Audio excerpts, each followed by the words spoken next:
Reading through the Revelation, we are in chapter 13. We are continuing the study about the dragon and his opposition against the people of God, and now he has brought in two of his partners in crime.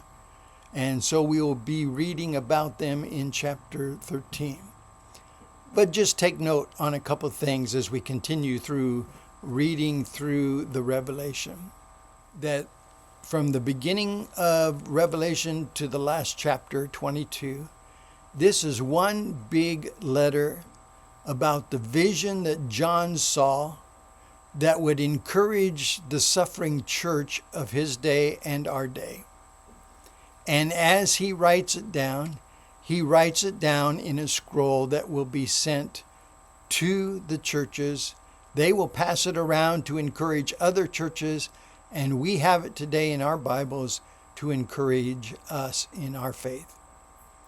But just a reminder that this is one big letter of John to the church of his day. And then secondly, just to take note that in the original letter that John wrote, there were not chapters and verses. Those were only put in our Bibles later to help us find our places as we read. They are only helps or tools.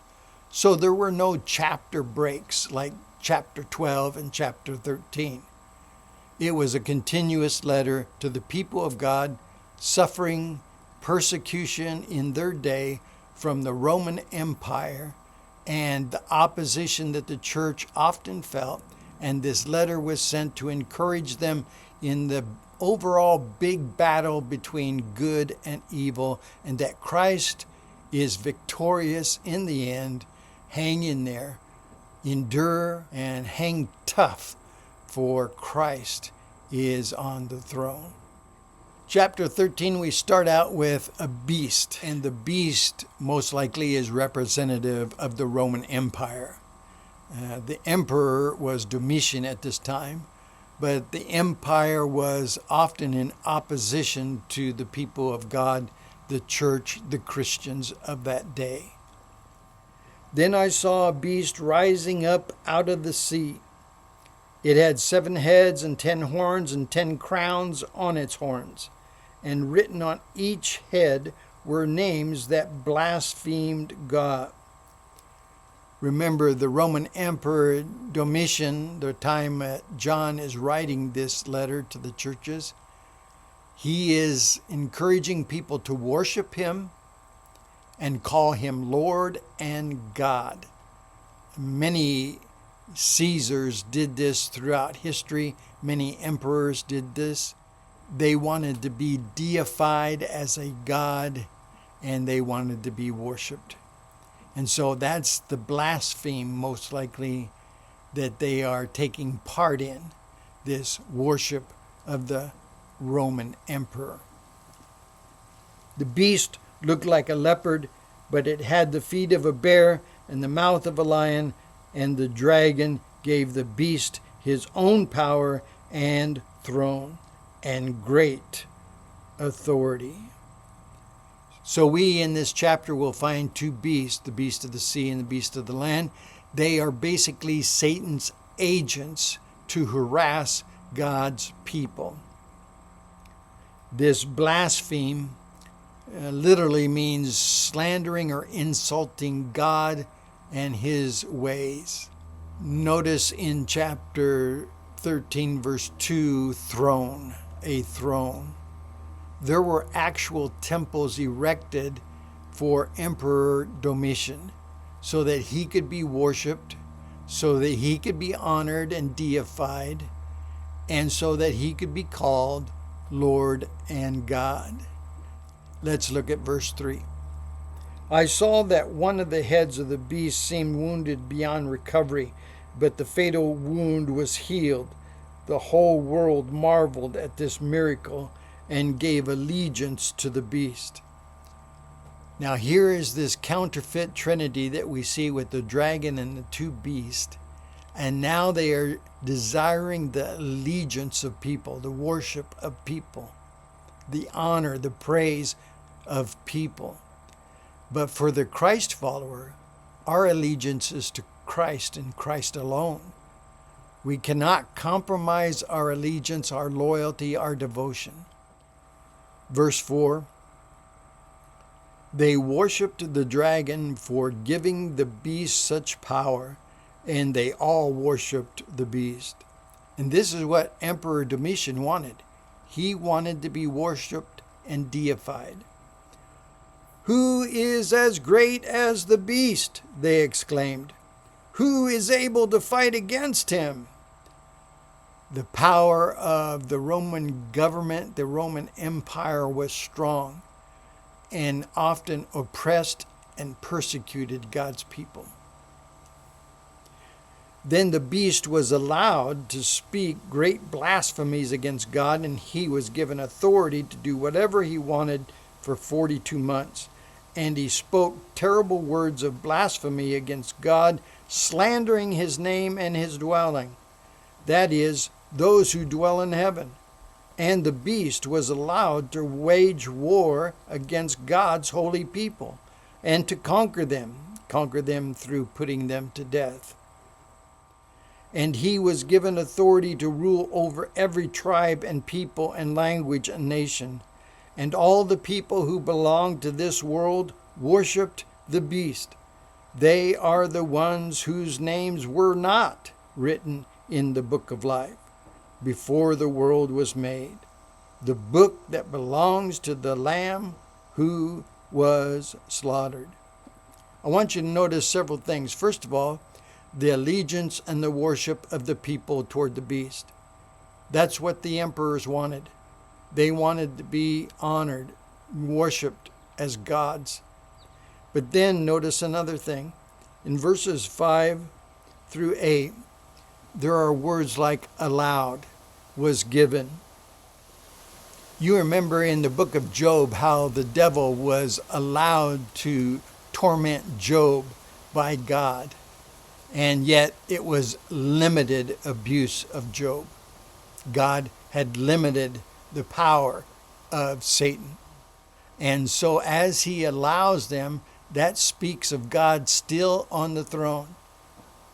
Sometimes we wonder, don't we, in our world, God, where are you? Are you still in control? Things are kind of getting haywire down here. We need some help. But God is on the throne. We still look to him. He is the main focus of our allegiance and of our worship. Notice verse 9 and verse 10. Anyone with ears to hear should listen and understand. Anyone who is destined for prison will be taken to prison. Anyone destined to die by the sword will die by the sword. Now in this next passage, I want to note several things. We don't really have a word antichrist in Revelation. We see it in 1 John chapter 2, verse 18. And many people believe that someday in the future that there will arise a supreme antichrist figure. But John tells us in his letter that there are many antichrists, even at the time of John writing his letter. There were many who displayed rebelliousness against God, who persecuted God's people, who blasphemed God, who didn't worship God but rather worshiped the emperor. John writes in 1 John chapter 2, there are many antichrists. The spirit of antichrist has always been around. There have always been people and systems in this world throughout the ages who have been anti-God, antichrist, against God and his people. So as we read about this dragon and these two beasts, they are anti-God, definitely. They are anti-Christ, definitely. They tried to kill the Christ child. And so the spirit of antichrist has been around for a long time. Now notice this next phrase. This means that God's holy people must endure persecution patiently and remain faithful. Here is really a key to the whole letter of the Revelation of John. This is the whole point of why he is writing to the church, this vision, this revelation. God's holy people must endure persecution patiently. In our vernacular, he would say, hang in there, hang tough, and remain faithful. Don't compromise. Don't give in. We must have patient endurance in times of trouble. The beast out of the earth. There's the second beast. We have the dragon, devil himself, and the beast from the sea, and the beast from the earth, the second beast. Then I saw another beast come up out of the earth. He had 2 horns like those of a lamb. Even the evil one will try to pose as an imposter of something godly. Paul talks about this, that even if I would come as an angel of light and bring you some other gospel, you must not accept it. In chapter 16, verse 13, this beast is called the false prophet. Maybe there is a religious undertone to this passage. Then I saw another beast come up out of the earth. He had 2 horns like those of a lamb, but he spoke with the voice of the dragon. Although he had horns like the lamb, as an impostor, he really spoke like the dragon.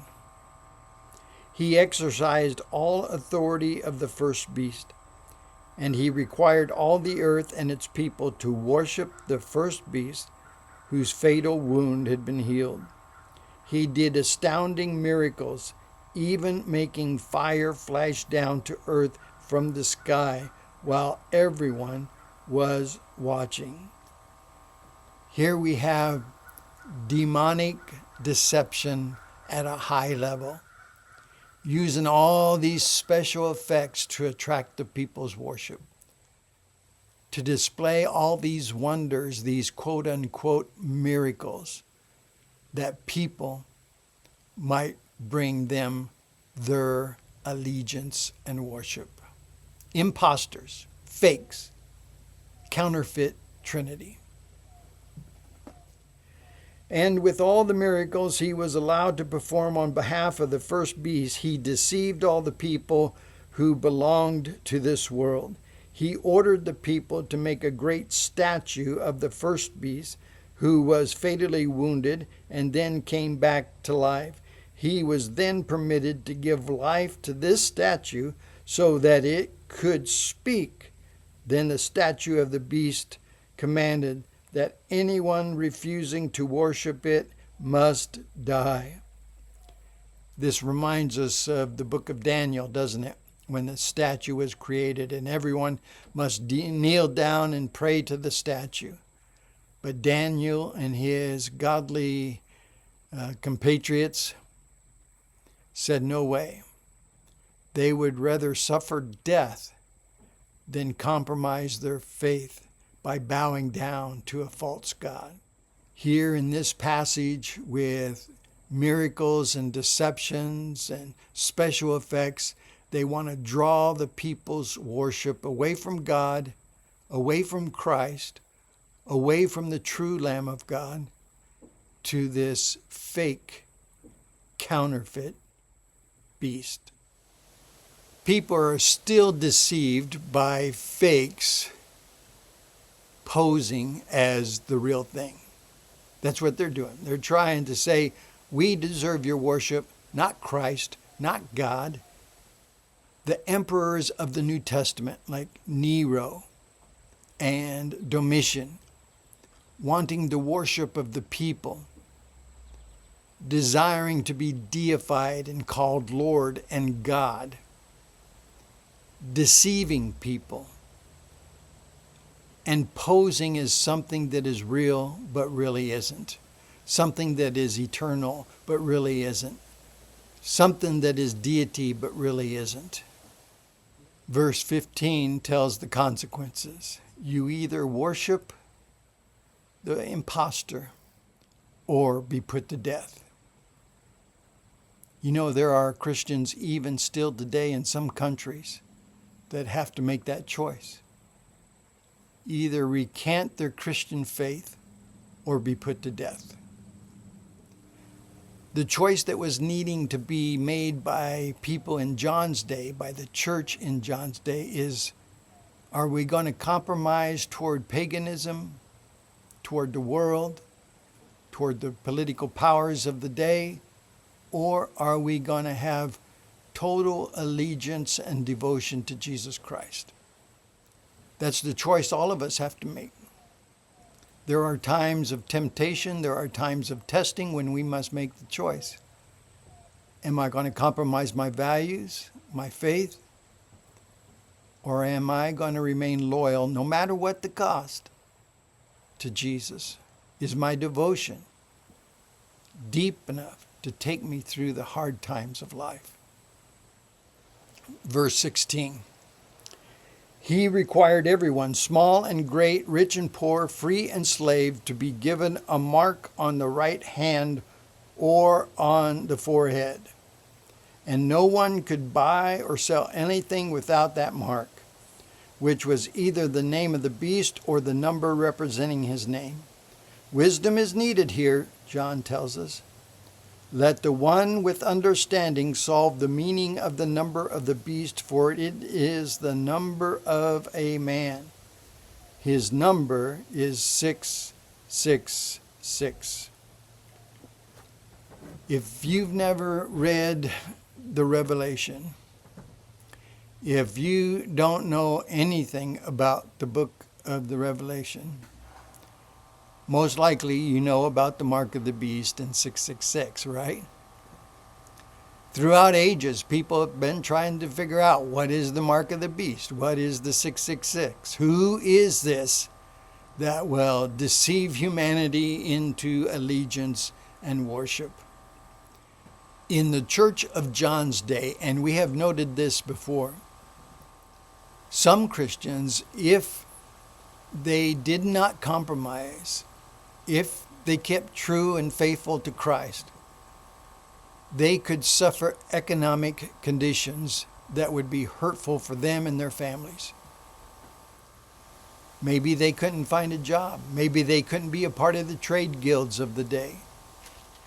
Often in that day, faithfulness to Jesus Christ would cause economic hardship and persecution. So remember that as we look at these last few verses of Revelation chapter 13. Then it talks about this mark. Anything that is marked speaks of ownership. Anyone who is marked is identified with the pagan emperor worship of the day. I don't think it's saying a physical mark, but I think it's saying these people will be identified with the pagan, worldly systems, the antichrist systems of the world. Then verse 17 says, and they couldn't buy or sell anything without that mark. Now in John's day, the coins most likely would have an image of the emperor on them. Remember, Jesus did this when he was asked about paying taxes. And he showed a coin and he says, whose image is on it? And they said, Caesar's. And Jesus said, well, give to Caesar what is Caesar's, but give to God what is God's. They could not buy or sell anything without touching the image of the worshipped emperor on the coin. So they couldn't buy or sell anything without acknowledging that the ruler in this world was Emperor Domitian, who demands your worship. In chapter 13 of Revelation, evidently people have started to worship the beast. worship the dragon. It's amazing to me what people will worship when they don't want to worship Jesus. They'll worship drugs that destroy their lives, alcohol that makes them act silly. They'll worship possessions or position or power or money. Things that have no true eternal value, they'll worship. People will even turn to all different kinds of oddity of religions rather than worship Christ.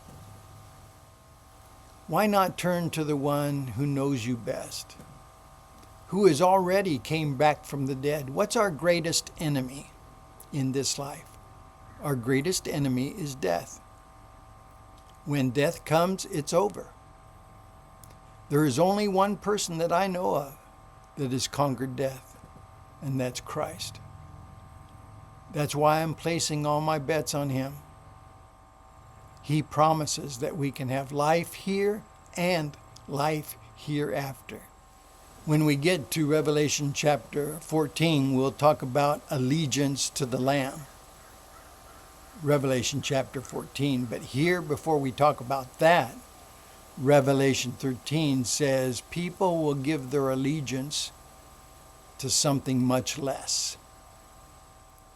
But for the Christ follower, we must have one allegiance, loyalty, and devotion to only one, and that's Jesus Christ.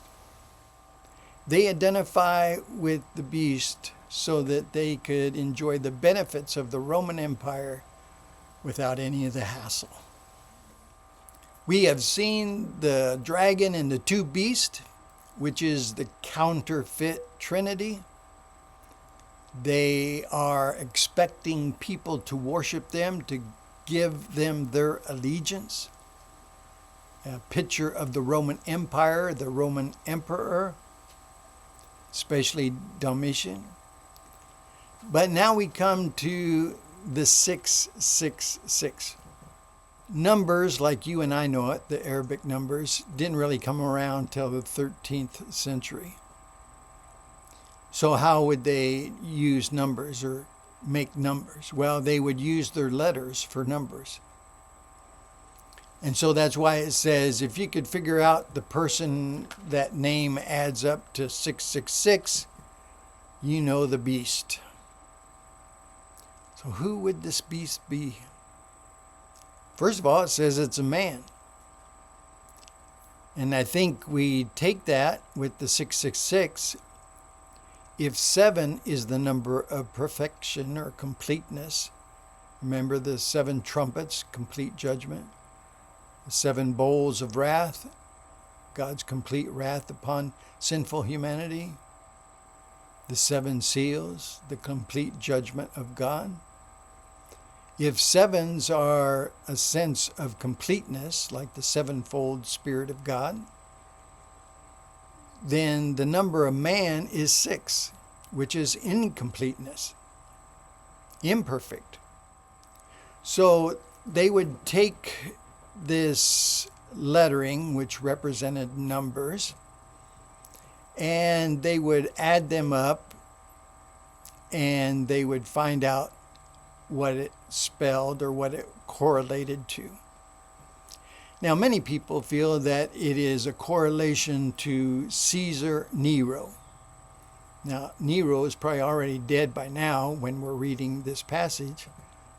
So if it doesn't mean him directly, it could mean the Roman emperor, the person in that same position and acting just as evil as Caesar Nero did, which would be Domitian, Emperor Domitian. And so it could be pointing to the emperor, the Roman Empire's leader, who persecutes and even kills God's people. Certainly an antichrist. certainly blaspheming God and God's holy people. So we come to the end of chapter 13, and next time we'll pick it up in chapter 14, where we talk about the Lamb and our allegiance to the Lamb and the people of God. John encourages people to not compromise, but rather remain loyal and faithful in their allegiance to Jesus Christ. Well, thank you for listening today, and God bless you and God keep you.